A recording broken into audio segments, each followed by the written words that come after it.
9.5 കൊല്ലം ഭരിച്ച് ഒന്നും ചെയ്യാതിരുന്ന ആള് കഴിഞ്ഞ ആഴ്ച ലോകം മുഴുവനുള്ള അയ്യപ്പ ഭക്തന്മാരെ വിളിച്ചുകൂട്ടിയിട്ട് ഒരു അയ്യപ്പ ഭക്ത സംഗമം നടത്തി. എന്താ ഉദ്ദേശം പറഞ്ഞത് ശബരിമലയുടെ വികസനത്തിന് വേണ്ടി. 9.5 കൊല്ലം എന്തെങ്കിലും ചെയ്തോ? ഒന്നും ചെയ്തിട്ടില്ല. ഒരു ശുചിമുറി പോലും അധികമായിട്ട് പണിതിട്ടില്ല. പമ്പയില് അയ്യപ്പ ഭക്തന്മാർക്ക് കുടിക്കാനുള്ള സൗകര്യങ്ങൾ വർദ്ധിപ്പിച്ചോ? ഇല്ല. നിലയ്ക്കലിൽ ഇടത്താവളം പണിയണമെന്ന് പറഞ്ഞു, ചെയ്തോ? ഇല്ല. ശബരിമലയുടെ മാസ്റ്റർ പ്ലാൻ നടപ്പിലാക്കാൻ എന്തെങ്കിലും നടപടികൾ എടുത്തോ? ഇല്ല.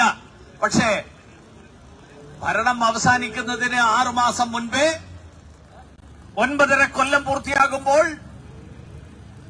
അയ്യപ്പ സംഗമം നടത്തി ശബരിമലയുടെ വികസനത്തിന് വേണ്ടിയാണ് ഞങ്ങൾ ഈ അയ്യപ്പ സംഗമം സംഘടിപ്പിക്കുന്നത് എന്ന് പറഞ്ഞ പിണറായി വിജയന്റെ അനുയായിയായിട്ടുള്ള ഇവിടുത്തെ ചെയർപേഴ്സണും ഭരണം അവസാനിക്കാൻ 2 മാസം ബാക്കിയുള്ളപ്പോ പറയാണ് ഞങ്ങൾ ഇത് ഉടനെ പൂർത്തിയാക്കും.